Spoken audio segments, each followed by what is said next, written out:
Long ago, in the powerful kingdom of Nzumbe, warriors were the pride of the land. They were fearless, sworn to defend their people, and bound by sacred oaths to never let love weaken them. Among them was Obade, the bravest of all warriors. He had never lost a battle, and his name was whispered with both fear and admiration. He believed that love was a distraction, a weakness he could not afford. But fate has its own ways. In the heart of Nzumbe lived a young healer named Ifunanya, a 25-year-old woman blessed by the gods with the gift of herbs and wisdom.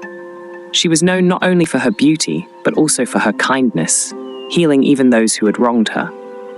Many suitors sought her hand, but she chose none, for her heart belonged to the spirits of the land, until the day she met Obade. One evening, after a fierce battle against a rival kingdom, Obade was brought back to the village. Wounded, his strength had failed him for the first time, and he lay unconscious. The king ordered the best healers to save him, and so Ifunanya was called. She worked tirelessly, using secret herbs known only to the priestesses of old. For days, she remained by his side, whispering words of life into his ears, and slowly, Obade opened his eyes. When he first saw her, he felt something stir within him, something unfamiliar, something dangerous. Ifunanya, too, felt her heart race in a way it never had before. But Obade, stubborn and proud, refused to acknowledge it. He stood, thanked her coldly, and walked away. Days passed, but Obade found himself thinking of the healer. Each time he saw her gathering herbs by the river or tending to the sick, he felt an unexplainable pull toward her. He tried to fight it, reminding himself of the warrior's oath. Love made men weak, and weakness led to death. But destiny could not be denied. One evening, the oracle of Nzumbe summoned the king and his people to the sacred shrine. With trembling hands, she cast the bones and spoke.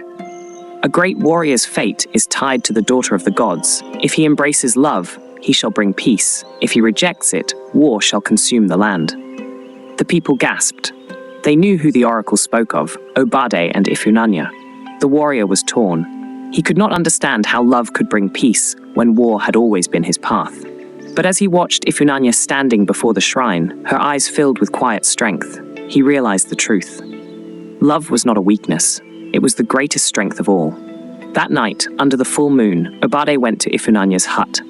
He knelt before her, not as a warrior, but as a man willing to surrender, not to battle, but to love. "Ifunanya," he said, "I am not a man of gentle words. I know war better than I know love. But if love is my destiny, then I choose you." Tears filled Ifunanya's eyes as she took his hands.